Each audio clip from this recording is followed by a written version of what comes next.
hated if they say my pen's dated. Every day I get rejuvenated with a whole new meaning. I was predicted to great way before my mom's egg hit the semen. Connery, some say I got the Midas touch. My songs anticipated like the Snyder cut. Hardly inspired, I don't write as much, but don't think my bars won't knock you out. I got a fighter's punch. I'm known as the king of the ring. I bet you seen stars when you hearing the ding. Mr. Divine, hook me up with the swing. And yeah, don't mind me, I'm just doing my thing. Connery, who wanna see the barbarian up in Babylon?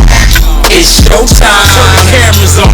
Pen writing, been lightning through a marathon. To be the one like me, it's the rappers. Who wanna see the barbarian up in Babylon? It's showtime, turn the cameras on. Pen writing, been lightning through a marathon. They don't want it, but who? The Wrath of Conn. Yeah. Yes, indeed.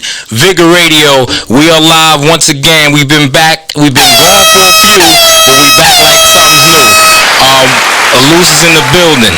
You know what it is. Kindgenius, what's going on? Yo, what up, family? You know what I mean? Yeah, been a 2-week hiatus, you know what I mean? Getting the kinks back out, you know what I mean? No, definitely. And within that 2 weeks, it's been a conventure, you know what I mean? I just came back from LA, super duper Super Bowl situation out in LA, so that was popping. Shout out to everybody out there. Shout out to my man, LA Spike Lee. Shout out to Exhibit, who definitely spread love the California way, you know what I'm saying? Shout out to Snoop Dogg, was at his exclusive event. He just acquired Death Row Records. I was there for the event. Crazy event, you know what I mean? Definitely historical, monumental event. But, you know what? Hit that. Oh, nah. I was letting you talk. Nah, we gonna hit that. California love. We gotta show that love. California love. But we back in New York now. And now that we back in New York, what better way to do the show is to bring in Harlem's own legend, the legendary hip-hop chef DR is in the building. Peace to the kings and queens. What up, DR? I see you. Yeah, yes, sir. What's up? What's up, nephew? It's always a family reunion when we involved. Word up. Yeah, absolutely. That's a fact. Happy to be here, man. Proud of you guys. Nah, for sure. Kindgenius. Proud of Sean Conn. Listen, we got the hip-hop chef DR here. For those who don't know, you should know. If you're in New York City, you should know the extensive history of the hip-hop chef DR. Everything that he's put together for the game, whether it's Harlem love, you know what I'm saying, New York City love, for the culture, hands down, the chef has been in everything, you know what I mean? That's a fact. And what we're going to do is we're going to take a little trip into a couple of things. Hip-hop chef DR, welcome to VIGGA Radio. Welcome to VIGGA Radio. Absolutely, you know, absolutely. Happy to have you here, you know what I mean? This is a monumental moment. You know how we do. You guys got a dope setting here, man. No, Thank you. Right. Shout out to Extreme 104 FM. Nah, definitely. Extreme 104 is in the building. We are here. So now, hip-hop chef DR, first and foremost, right? Where we gonna start? We're gonna take it way back to the essence, right? Back in the time. Yeah, we're gonna take it way back to the essence, and we're gonna talk about Harlem, early Harlem. You growing up in the melting pot of all that culture in Harlem. What was that like? Harlem. Started off heavy right there, you know what I mean? Just doubt. that one word, Harlem, man. I got a lot of Harlem. Shout out to Harlem Wood. I got on, you know, the clothing line. Shout out to Harlem. It's a birthplace for America, man. It's definitely the world, Harlem. And coming up young, you know, I started out. Let me say this. Let me start like this, because you started with Harlem. Mm-hmm. Let me say this. I salute each and everybody, whether I met you or didn't meet you, who definitely grew up in New York, but for some reason Harlem was a place that no matter where you was from, this was the Mecca, this was the beginning, this is like, you know, where you learned your trade, where you learned how to hustle, where you learned how to wear your clothes, where you know how to, you know, put the right rims on your car. It was a different look in Harlem. So I did come up a little, you know, a little dark. But starting out young, I love hip hop. So I was like growing up on Lenox Avenue. I'm from 138th and Lenox. For those who don't know, before I migrated to Sugar Hill, and my mom was from 138th, Lenox and 7th when I first came, you know, to the States. I went to Catholic school, St. Mark's, 138th Street, Lenox Avenue. You know, that was a different story. And a lot of real cats came out of Catholic school. For those who don't know, if you're not from Harlem or anywhere, you know, a lot of real ones came out of Catholic school. Everybody didn't go to public school, elementary. You know, you transition later to high school or, you know, the outreach program. Those, you know, just trying to hug the block. But I definitely love being from Harlem because it showed me a lot, taught me a lot, and I came up with some real ones that raised me. And I was always about my dollar principles, love and respect. Ever since I was a child. Started writing music. One of the first cats on St. Nicholas Place, once I got up on the hill, used to have a big boom box every day.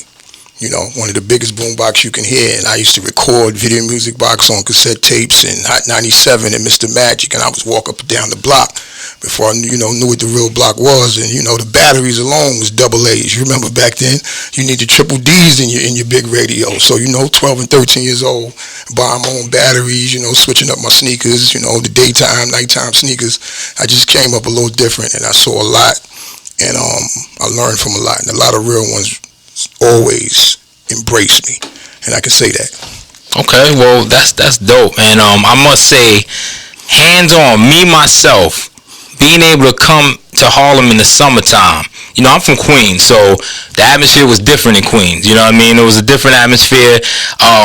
Let's say I was a late bloomer when it came to that real. Harlem was advanced. Let's just say that Harlem was advanced with a lot of things. So I had the blessing to come out there and see you in full bloom. You feel what I'm saying? I knew the boombox. I knew about the boombox. You know, you was writing raps way before I even thought about writing any kind of raps, and it inspired me, you know what I'm saying? Because this is Houdini time. We talking about Houdini time. You was writing raps, you know what I'm saying? Right. This is a fact. So now, what I want to ask just because you said that, yeah, piggyback off what you said, you coming from Queens, you know, you out there Run DMC, LL Cool J, all the originals. In my hood, Mike Geronimo used to come up from Queens damn near every week Wednesday. When I was a young promoter on Wednesdays, he used to, you know, host our parties with Fat Man Scoop and a lot of other cats. So this is before the Nas era, where I remember Queens, you know, before the Mobb Deep era. Mike Geronimo was crazy buzz out there. Homie used to come up every week and show Chef and my man Lati Love when we was throwing the parties for the after party for the Grant's Tomb thing. And you know, growing up as you seen it, you know, 150 pair of sneakers, 200 pair of sneakers, you know, you 13, 14 years old, but you own your own. You never work around nobody, work underneath nobody. Everything was a boss move, and I always kept that from then until now. Nothing I've ever done in the history of what we're going to talk about today. You know, I never follow no trend. You know, we set the trends. Just like, you know, the new Jim Jones record, I salute that, because that's really dope. That's what Harlem is, flamboyant family. That's a fact. That's a fact. Everything we do, we set the trends, and I always stand on that. And I still, to this day, I'm going to set the trends. No, you definitely set the trends. And speaking of setting the trends, because you mentioned Grant's Tomb. Now, I definitely was coming up to Grant's Tomb, you know, even a little later on, because it was popping for quite a while, you know, that Grant's Tomb run. But let's talk about, because you said you was doing the party promotions, the after parties for Grant's Tomb. So let's get into the party promoter essence of DR. Let's see about that. What's that party promotion life about, especially back then? Party promotion, you really tapping into some stuff I ain't touch on in a while. You know, I ain't really do a lot of interviews. DR stay quiet and behind the scenes, stay out the way.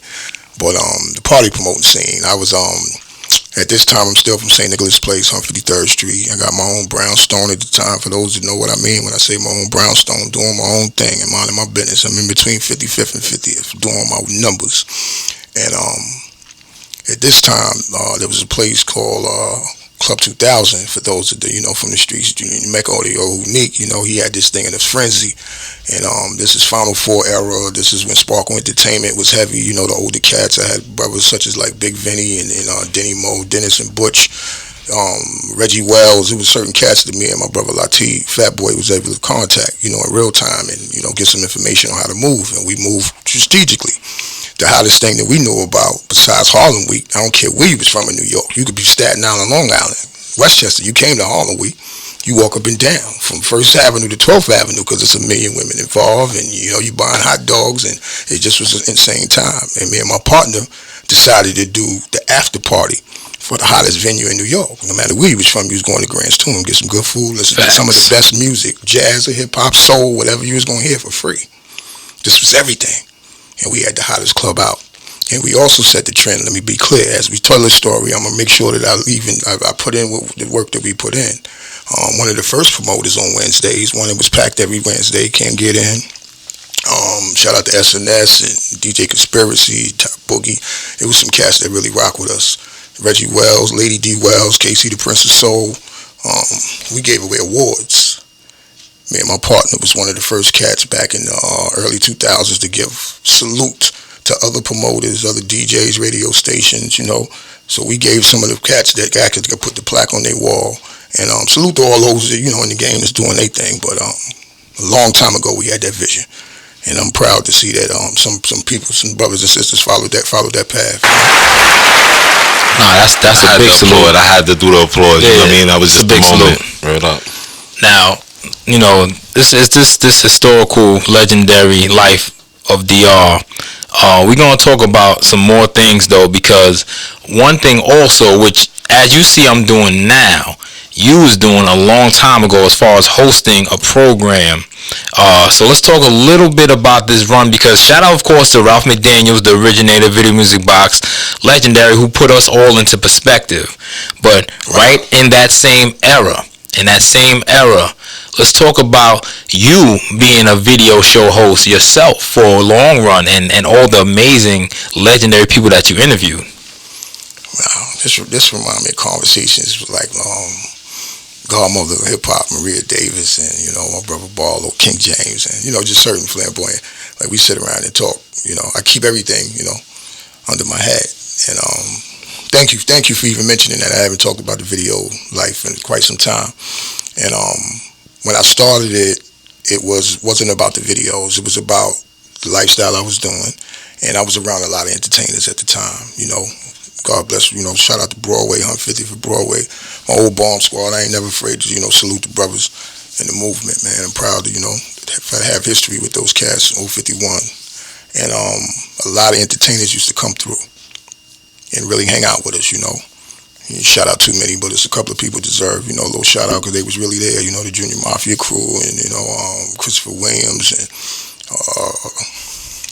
I can't name Michael Epps and Joe Clare and, Tretch and there's some real cats that just come through just to, salute and say hello at this time. We got Black Fred on the block with Mace and Betha and Cardan on the block, and it was just so many people that used to come through and hang out with us. Shout out to the Nutcracker. He lived on the block at the time. Those who remember that group. And I just was having a good time every day. Everybody, hanging out with me and my man Chibo and the whole bomb squad. We had Jewel Santana out there, and it was a lot of cats that just was all right from the neighborhood. And the party promotional game was my cousin Troy, which is a blood from us.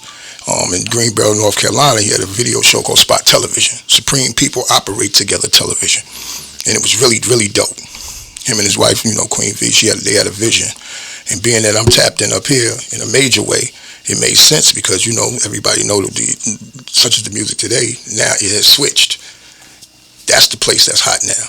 Down south, up north, wherever you from, the Cali, the Philly, wherever you from, that right now, that's the place to buzz. And then you got to come back to New York. At this time, New York was the buzz. You cannot have a hip-hop record. I don't care what state you was from, Trick Daddy. I don't care if you was from L.A., Atlanta, anywhere. You had to come to New York to get your record played first. This was it. And it wasn't about no radio station. Mr. Magic was in it, and them was the only ones really playing the Red Alert and the crew.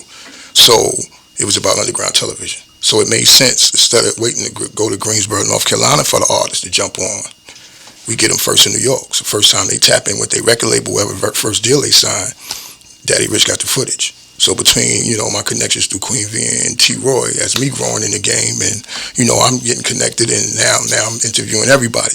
But the bully move was, I was one of the real cats before my time that took the camera to some of the real ones in the street, that the days that the killers, you just came home from jail, you hustling, everybody act like the feds behind them.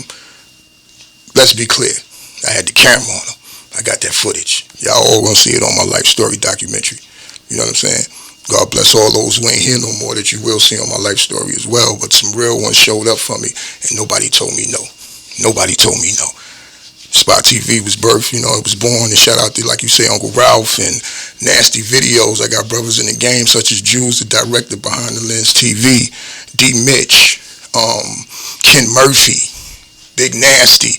I can't name everybody, you know what I mean? But shout out to everybody I was there with, and definitely Lou Smith for hooking DR up with them press dates. You know what I'm saying? Just making sure that whoever's coming to town, the first time they tap in, I'm here. I could have been Clive Davis, you know what I mean? TVT, Universal. This is before the Rock Nations and all that. You know what I'm saying? I've been there. DR put that work in. Legendary. That's a fact, and I stand as a testament to that, witnessing this myself, you know what I mean, seeing it firsthand. So even going back a little bit, now, of course, like I said, I used to see you writing these rhymes, and also shout out to Uncle Ernest, of course, because he actually, the poetry's in the blood, and he used to always tell me that I could do it. Like, he used to just tell me, you got this, you know what I mean? He used to always tell me, like, you got this is in you, you could do this, you know what I'm saying? So by seeing you writing rhymes, and Uncle Ernest just give me that little boost, made me start doing what I'm doing, you know what I mean? Shout out, let me throw this in there for those from Harlem. They remember this story too. 66 St. Nicholas Place on 53rd Street. In my building, I had a brother, you know, one of my good brothers I grew up with, named Barber Law. God bless him, one of the real ones from the culture. My brother, you know what I mean? Every day we get dressed, you know, our windows was across from each other and shit. So we used to always be like playing our little music back and forth. He play his shit, you know what I mean? I play mine, whatever, excuse my French. And through the windows, we had another brother named V.I.G.G.A. Everybody, you know, if you're from Harlem, you remember V.I.G.G.A. It's the Eminem days, you know, cats that really rap. And V.I.G.G.A. was nice to everybody, you know what I mean? It's the E/SKI, you know what I mean? Like before cats was rhyming, and his crew was Raw Bass in the crew. You know what I mean? That's when Pablo was managing, you know what I mean? Raw Bass. I go back there, so he was, you know, Edgecombe Avenue, I'm on St. Nicholas Place, and that was my inspiration while I was writing rhymes, because my man who I was hanging out there every day, you know what I mean? We never hustled together. But, you know what I mean, he was on the block with me, and we hung out every day, and he was super nice. You might, you know what I mean, not remember for real, but V.I.G.G.A., I got to put that out there. He was one of, you know, I had cats in the hood, like Children of the Corn, Lil Babe Bro, Fresh Aire, you know, Sekou, The General, you know, Mike Boogie, you had Baby Thad, I mean, Shine, Boy Double. I mean, there's just so many, Ock2Gs, there's so many cats from my hood that were just super nice, the Gruffers and them.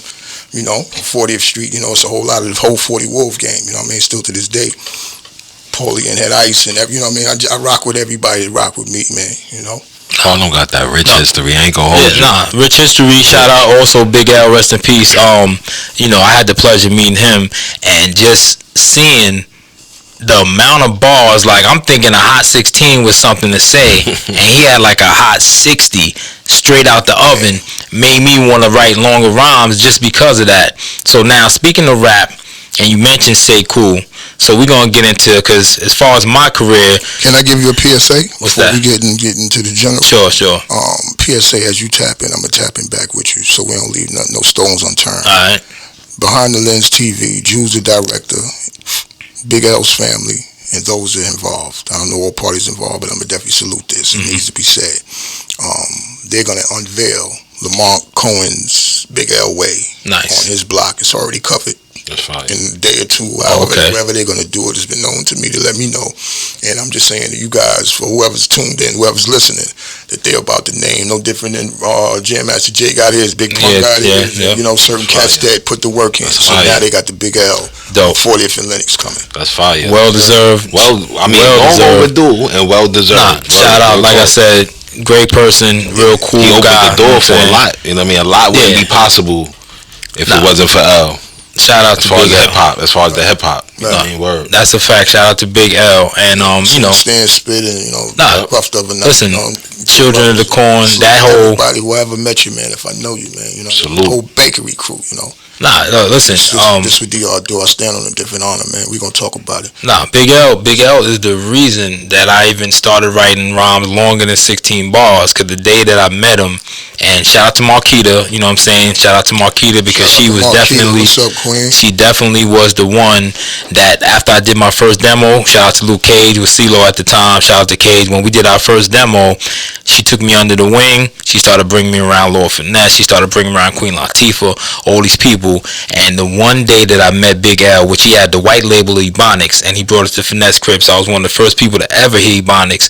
That song blew my mind, but she was like, yo, spit a rhyme. I spit my best 16, and he turned around like, yo, that was dope, and came back with like 60 to 80 bars, and I never even heard nobody do this. He told me in Harlem, they battle for money with rhymes. I never knew this. This is brand new to me, you know what I mean? So I just had to say that just to shout that out because it helped me become a better MC.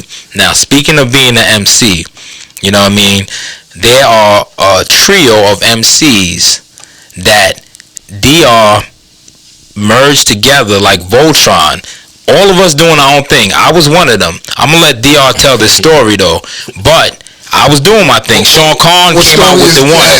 Sean Conn came out with the one. Been doing my thing. The Last Colony was moving. You know what I mean? Shout out to the Last Colony. Shout out to Fuzz. Shout out to Big House. Shout out to Luke Cage. Kindgenius would know something. You got Kindgenius, he laughing at it. That's a fact. Nah, it sounds familiar. It sounds familiar. So we gonna say, all I know, I'm in the studio. Because I met Elus at Baruch College, you know what I'm saying? We spoke in the story on VIGGA Radio before, how I met Elus at the college station. I had the CD I called in as a fan. Homeboy, nice. He actually called his number. I need to work with him. That's a fact. You know what I mean? He was like, yo, I got to do a song with him. So the first person I said I got to bring to the studio with me when I had to go do a song with Elus was DR. So go to the studio. We knock out BX to QU. Crazy banger. BX to QU. You know what I'm saying? Nigga, how you? Everybody know how Queens in the Bronx do. You know what I'm saying? So then we take it back and say cool is with DR. Let them hear the joint. Like we blasting that joint. Next thing you know, we say, you know what? We all gonna double back and go back to the Loose crib for another session. We go to the next session. Next thing you know, we do a freestyle 1-800-HUSTLER. And DR, I need you to tap in right there. Classic. It's definitely classic. Daddy Rich never told his story. I kept it under my hat. I love my crew. For real. We was all leaders. Circle of trust is what I stand by. For those that don't know me, 30 years later, it's nothing about no label, no music, no DVDs, nothing that I ever done. I live by my circle of trust. So anybody, if you see them around me, I trust you. Because I stand on it. You're not going to be around me if I know I can't trust you. The only way you're around me if I think I can trust you. And everybody gets tested. So with that being said, my crew was tight. It was quite a few of us. I got a phone call from Sean Conn, the beloved. This one my brother's Mount Rushmore. He killing Queens. Yo, cuz, I want to go to the Bronx. What's up, cuz? Hey, listen, man, I want to make a trip to the Bronx. Who you going to see? It's a young man named Elus at this time. I believe he said elusive. And I said, elusive? All right, where's that? Castle Hill, you know, I know about, you know, I'm the Bronx nigga, DR cool everywhere. We got to make sure we good. We don't know him yet. We get up in there. It's the basement joint. Oh, this dope. You know, it's a brownstone one there. I'm going to, you know what I mean, Marble Hill Projects or something. You don't know where you're going to land when you get to the Boogie B. We get to the joint, it's the brownstone. We go underneath. Good energy as soon as we get in the joint. Introduce me. Oh, my homie sitting in the chair. Got the headphones on. Young guard. You know what I'm saying? Couple pounds shorter. Couple pounds. Couple. Love my brother. It's a young lady in there. Beautiful young lady. Nice and short. Shout out to Maria. Bars. We still friends to this day. Just love. Marla Raines in the joint. Conn in the joint. So we network, we build. Wind up doing something. We network. So I had a good energy from just these two. Conn know, Elus don't know from nowhere yet how many MCs and how many brothers look up to me, nothing to do with music. Everybody rock with the God in real time. So with that being said, I said, you know what, my little bro always rooting for the music. I know he was in the group Children of the Corn, you know what I mean? He was in the group, you know, he did a whole lot. So with that being said, why wouldn't my bro and my cuz link? That's automatic if I can make it happen. And then I got a third party. At this time, I know nothing about me trying to put together something from New York. But what I did do, I'm hanging out with all the MCs. I'm going backstage, you know, a little bit, who got a tour, everybody invite me. I'm in all the parties. And I kept saying to myself, damn, it's a lot of groups, but there's no group that's from New York. In New York, my mind was Harlem. Harlem is the only borough in New York that you say Harlem. Everybody's from Manhattan. If you from Queens, you from Brooklyn, wherever you from, you from. Harlem is a whole new monkey, B.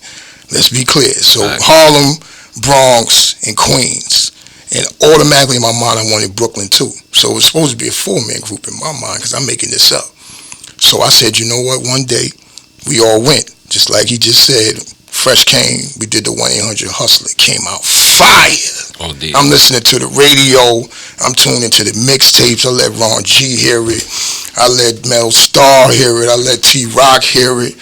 I let who else? I let quite a few DJs hear it. On me, yo, listen to this. Everybody thought it was a knocker. I said, oh, I got it. Now, I invited everybody to rock with DR. The connection. Everybody meet me at BBQ's. What BBQ's, DR? 72nd Street. Nobody know each other. I just met you too, and I'm just like, we're weekend. Yeah. We one weekend, 7 days later, bro. Yep. Not the 6th day, not the 8th day. I'm an elephant with this. You ask me, I'm going to give it to you. That's fire. Real. What I felt in my heart, my brothers and sisters deserve. At this time, I'm working as a chef. I'm at New York Life, up in Terrytown, New York. At the same time, I got a 99-cent store on 155th and Edgecombe. Side of that, I got Bud Sports Bar with my brother Bud, Danny, running that, doing my numbers. Now, we go to BBQ's, Mike Boogie there, Elus there, Frsh there, Conn there, Butters there, Rich Kid there, Mike Boogie there, Eminem there. Everything that I tell you, brothers and sisters, is on my video. This is gospel. You know how you hear based on a true story, like Power? This is 1,000,000%. Oh, you got some Netflix footage coming? I heard you. This is everything. This is our true story, our life. I love y'all.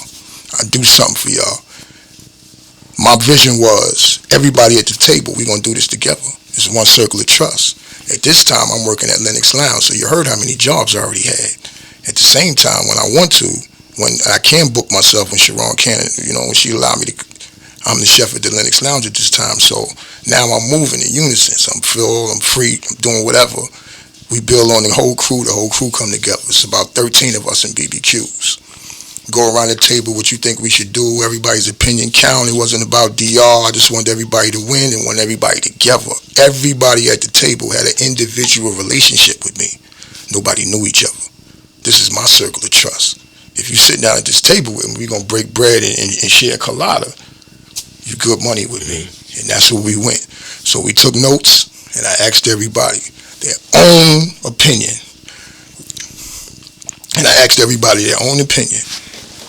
What y'all think we should call the name of this crew? Everybody at the table. Everybody wrote on a piece of paper. We put it in a hat. We pulled out 3 of them. The third one was the charm. Bang, we pulled it out. That shit said TRIBORO. On God. It said TRIBORO. The squad. I'm already thinking. TRIBORO, the squad. It didn't say the squad. It didn't? It just said TRIBORO. Oh, I thought it was the squad. That's what Mr. Me wrote that. All right. Got it together. We had the meeting, whatever. I'm already in my head, never voiced to my team that I'm already looking for a New York group on my own. Something DR want to do. I'm putting my paper, time, and effort on this.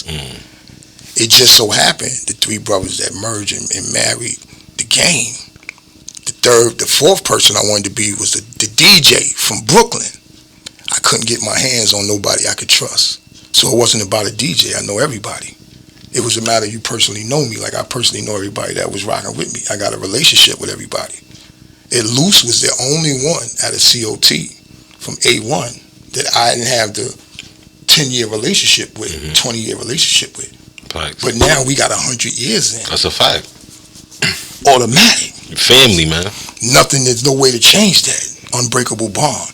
So the whole idea was when we put the whole group together, and we ran from that all the way 10 years later, from putting the TRIBORO group together, which is one of the greatest things in my realm that I've ever done, far as my vision, you guys joining me and believing in me to the point where we sat there and came out with them records and loved me enough that we wasn't never on no foolishness with one another. Facts. Still to this day, I ain't here for nothing. This is my history. This is my story right here. I really appreciate you guys, and I say this live on your radio show. The first time I ever told my story about TRIBORO or anything else, the work that I put in, because it's never been about accolades for me. Everything I do is under the hat. I'm an entrepreneur. Start it, finish it from the beginning. And I really say I can appreciate you guys. No BS, because all you brothers and sisters that I recorded with, I'm able to sit right here and shout out everybody who got busy with me. Fire. Piggyback off that. Maybe after we start the group, we go about 7 months later, we all rocking together. We got a bunch of music recorded. Everybody, we live in a loose crib. And right now, I say it again, shout out to the parents. Shout out to the parents. Not only did we have real deep conversations outside the group, from them not knowing me to embrace me, allow me in your home, to bring whoever was with DR, whether I bought food or I bought an initiative or whatever I did to make sure, you know what I mean, help the rent get paid, God. I really appreciate it because we spent a lot of hours on Castle Hill, bro, in the basement. Facts. A lot of hours, Facts. man. And that don't go unwarranted with me for life, for dear life. And everybody who's recorded with us was a beautiful thing. Still to this day, I have a relationship with everybody. There's no bad blood, you know what I mean? Everybody's still in contact with me, and I believe that the movement will start again. This is a new day and age. You guys still winning. You guys still rocking. I'm behind you. You behind me. So we gonna get it out. We gonna get it done, and definitely support each other. Nah, that's a fact. And also, because this is great dialogue, we're gonna touch into not only did we merge into a super team or just a all-star squad, hands down, made some of the most incredible music in the basement, hands down, but also we are proud to say that we are Guinness World Record holders, names in the Guinness books. Like, people would think that we lying. They wouldn't want to believe it.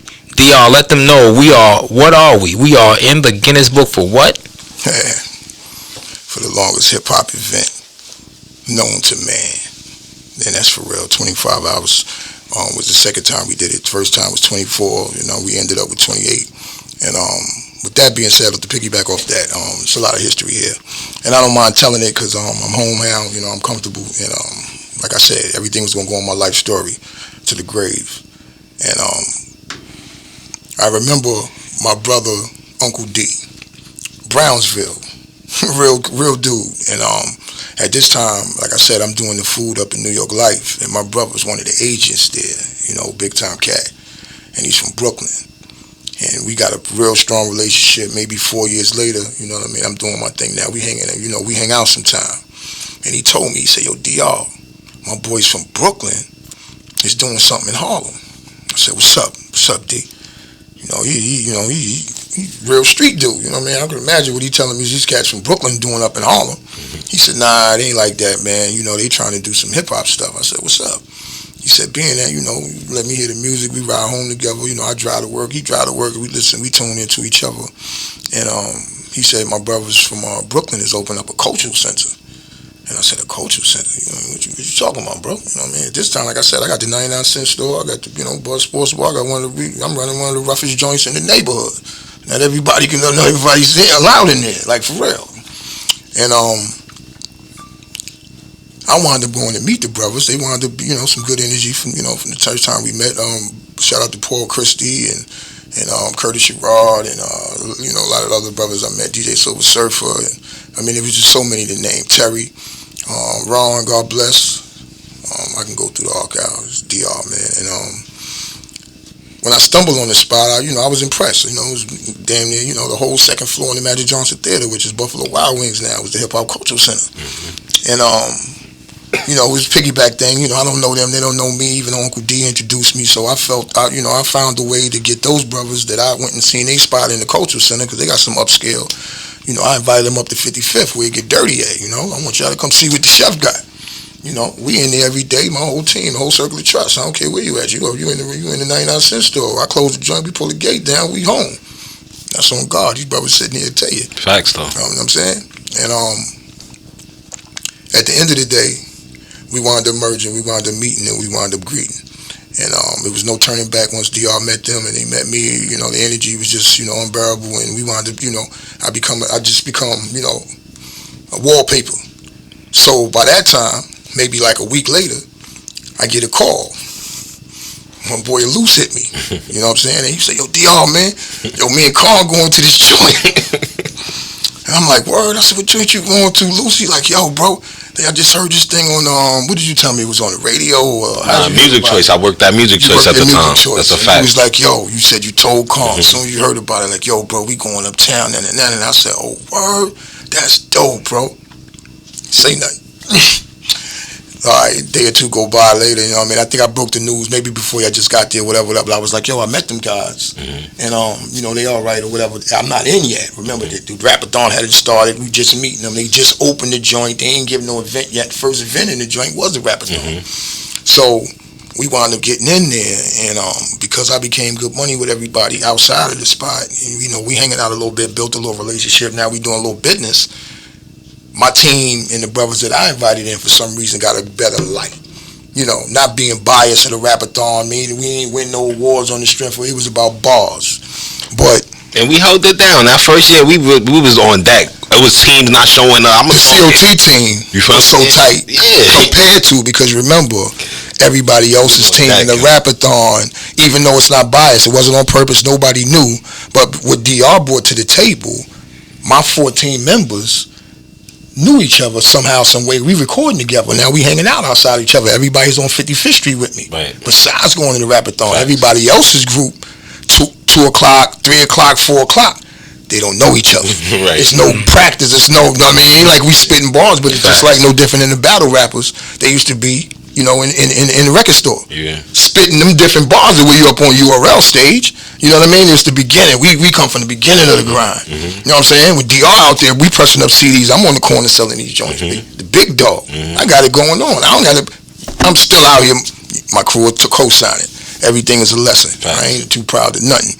And the Rapathon turned into something that the 13 members that became DR's team, from Paul Christie, God willing, and you know, and H2C2 from Curtiston, with the paperwork they submitted, they wound up not just picking the Rapathon as the 24 hours. It happened to be a team in the Rapathon.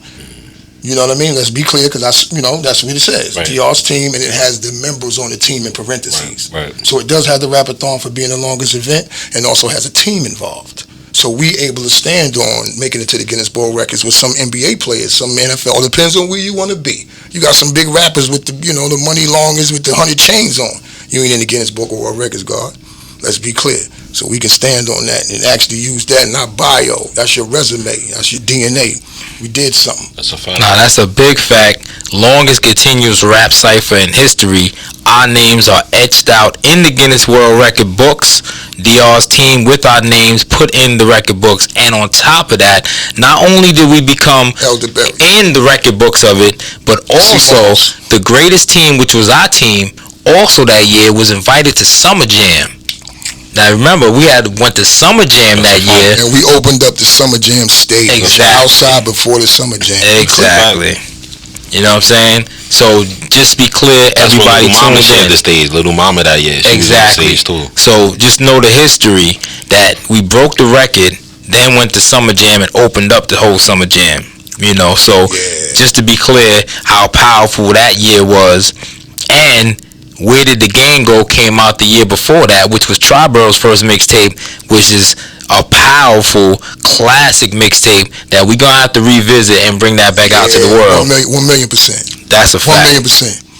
A loose remix? A revamp? I should have the file, yeah, I'm pretty sure. Yeah. The world, to be honest, the world deserves to hear you guys at that light. Nothing you can't do today, but that was just remarkable music. Classic time. And, like I said, you was mentioning the Rapathon, man, and I'm proud to be part of that. I had talked to Uncle Ralph not too long ago, on the record, and same thing he was saying. We had did Emcee to Emcee, and we did the Rapathon and all that. It's a lot of footage, it's a lot of footage that we all part of, and the world needs to, it needs to deserve to see. It's a lot of the work that we put in, because it's the same 24 hours everybody else had. So when you're a boss and you stand in front of your own honor and you don't let nothing stand in your way, it's a lot of work being put in. Cats try to measure up to you and try to depict your future and try to tell you who you are and what know your worth. Words mean nothing, man. You can't remove somebody's history. That's facts. You know what I'm saying? Because everybody, wake up in the morning and say they this person. If you don't have no resume or no documentation on it, if there's no paperwork trail, you really just saying that on your own. Right. It's your own merit, or your mirror's dirty. You know what I'm saying? And everybody is a life lesson, man. And we don't look at that every day. It's why I like that. That's why the whole synopsis and scenario of us winning, the joint forces, we already own it. Let's be clear, we own everything that we want to own. There's enough money in merchandise that we all have materialistic today that you can't take to the grave. If we all wash it away, we own the world. know what I'm saying? State to state. Nobody else can take over nothing but us, man. And that's the whole thing, the circle of trust. Daddy Rich, the hip-hop chef, DR, man.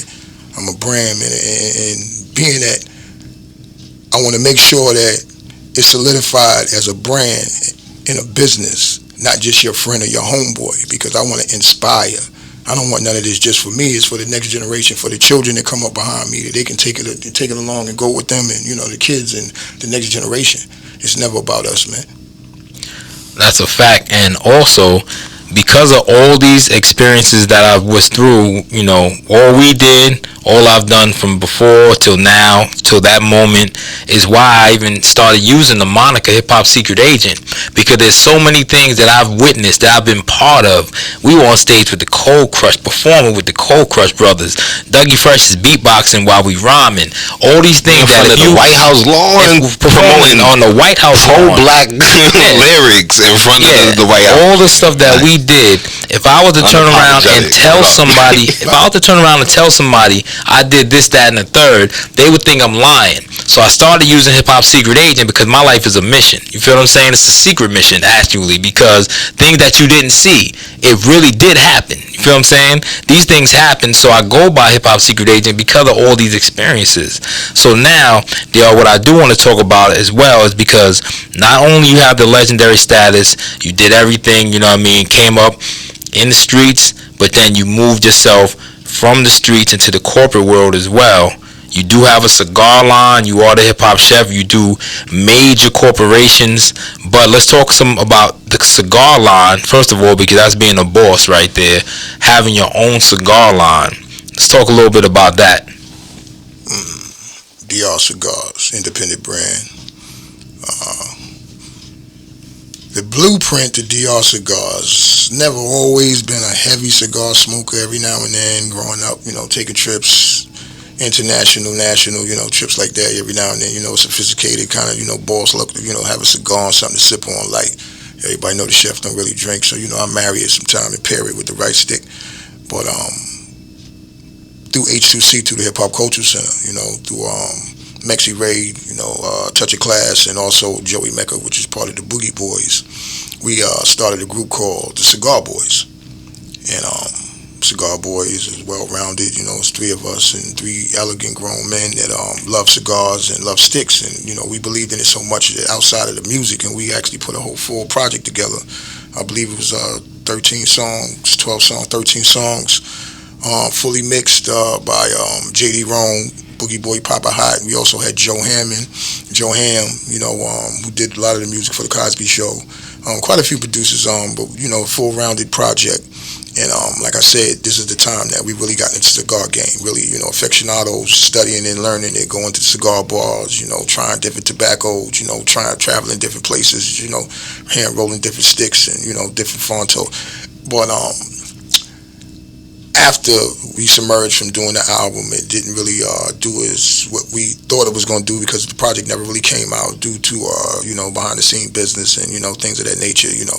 Life goes on, and something that I pray in the future that we might can re-release as well. You never know, never know what it brings, however that entails. But that's the whole purpose of my cigar line. And like I said, once the group stopped doing what we was doing, I just followed through on my own, and I believed in it because people are already, tuned into me as a cigar boy, and DR Cigars, and I already had the logo for it, and I'm already pushing my sticks, so I believed in myself, and I invested some money, whatever that entails, and that's when I started hand rolling through a friend of mine that it was actually a Dominican brother that I had met a long time ago, from Broadway when I was out there. You meet so many people, and then, you really know how to roll them sticks. So I used to, sit with him and get the, tobacco shipped in and get the skin shipped in, and, I sit with him for hours, and, he put them together, and I'm doing my best because, like I said, it's still independent. I can't compare with the, the import-export tobacco companies, and, I'm not a big brand, and I'm not going to be outboarded, and, the guys with the big wig money, out take me out or whatever that entails. So I stay in my lane and keep it humble. Those that, connect with me, that's how I do it. So far, so good. But the good news is this year be a year that I actually behind the scenes have somebody actually looking into my cigar line so they can actually, maybe somehow or another maybe take over the brand, and, I can just sit back and just collect the residuals, off of, what the work that I put in. Like I said, I'm 6 years later, still got DR Cigars. I actually got a party with my brother Lati, Swag Entertainment, and also my brother E Papers this Saturday at the garage. I got the cigars moving in its spot, you know what I mean, sponsored by DR Cigars. Also, I got the party coming up with the Alhambra Ballroom, Black Tie Fair, you know what I mean, hand sticks in heels with my brother Dave Shoe, you know what I mean, sponsored DR Cigars. You know what I mean, I might look at, maybe look at the Wide Open Entertainment, the home team, T-Rock, Diddy Mo, you never know, how we do. But this is what I do for real. And, just stay tuned to me, man. And if you want to learn, just watch me. Ain't much to say. Nah, that's a fact. Shout out to E Papers. You know what I mean? That's the big homie. I got a over 20-year history with him as well. Good brother. Shout out to him. You know what I mean? He's done put me in a lot of situations. Incredible my last situations. active show was because of E Papers. Real talk. Real talk. Well, we'll probably all be there Saturday to support him. Like I said, DR Cigars in the building, holding them down, and also the brother Losing Isaiah is on that card. So, like I said, shout out to also the brother I'll be rocking with. He got some Cortez coming up. His name is Terrell Blair. The brother Terrell Blair. Shout out to Terrell Blair. We just got on the phone day before yesterday, and yesterday we solidified his night. He got something coming up, and I'm gonna get with him. And like I said, I'm moving out here, man. And just so you know, the hip hop chef DR is the truth, man. If RIP or anybody who got a summertime barbecue from the Bronx to Harlem, if you met me and know me, I'm the one to do the food for it. So all the annual days that you salute and all the loved ones you lost, man, I put that work in. I ain't just the corporate chef up in Pfizer and U.S. Open and New York Stock Exchange. And I've been a chef for the NBA. I done chefed on airplanes. Keep up. You know what I'm saying? This ain't no cook. I ain't your Instagram homeboy. Nah. Ain't no disrespect to all those who do it. I salute everybody. I want to see everybody win. But sometimes, they'll try to depict you and say that they doing what you doing, man. You know what I'm saying? Fact. It's a different tax bracket. It's a whole different bracket. And what we're going to do is, especially being that you mentioned the homie Cortez, who I've known for over 20 years as well, before we do get out of here, I will play BBQ. Oh, yeah. Shout out to Cortez, the homie, you know what I'm saying? Yeah, we got crazy history. Up, so I'm going to be rocking with them. All right, that's what it is. But what we want to do now, DR Hip Hop Chef, I do thank you for coming to the show. I do want you to tell everybody how they can get in touch with you, where they can tune in, and where they can find you on social media platforms, and what you got coming up. You just mentioned, so pretty much just let them know social media platforms, and leave them with a little note. Something. Yeah, it's all one. The new website coming soon. I'll tune y'all into that. But right now on all platforms, it's the Hip Hop Chef DR. DR stands for Daddy Rich. For those that really know me, know where I come from, know that I am the face of God. I am the best of beloved. I live by the circle of trust. You know what I'm saying? And me and my brother King James Barlow, we got the Face of God podcast coming. Y'all stay tuned to that. Also, shout out to my sister Amelia, my sister Lynn, and it's quite a few staff. First post-production meeting to join the Sippin' Sexy, with the Hip Hop Chef featuring on that, network television. So I'm putting the work in. I'm just staying focused, staying quiet. You know what I mean? The re-release of the double project. You know what I mean? My hip hop joint. I got to put it back out to the world and let them see that this R&B music that the chef write. I think I did it all. If that couple of things that the gods asked me, it ain't a third of my life, man. You know what I'm saying? I really put this work in. I'm sure better than I can tell you. No, that's a fact. I mean, there ain't enough time in one show, you know what I'm saying, to get into the history of Hip Hop Chef DR. You feel what I'm saying? But we do thank you for coming to VIGGA Radio. And what I am going to hit them with, I'm going to hit them with BBQ. And then I'm also, BBQ, first of all, produced by Mousetrap, featuring Coney Brooks and Cortez. And then I'm going to double back with Worldwide, Iron Sheik, my man Lowdown Dirty Game from LA, and myself, produced by Chuck Platinum. But this is VIGGA Radio. We got the Hip Hop Chef DR. They got one more word for the people. And one more word for the people. Anybody that need that good cook, that good catering, that good soul food. Facebook, Instagram, the Hip Hop Chef DR. Tune in, tap in. Anything you need, anything you want, I got it going on, man. Yeah, the catering business is going on. So I salute all you guys, man. That's a big fact. Once again, shout out to the hip hop chef DR for being on VIGGA Radio. We here. I'm Sean Conn. I got Elus with me right here. And Elus, yo, let's get into this BBQ. Coney Brooks, Cortez, Sean Conn, produced by Mousetrap, and that is off the Wrath of Conn. You can get exclusively on SeanConn00.com. You ready? Yeah, you rhymed that. I like that. I got bars all day. Let's go. I'm ready.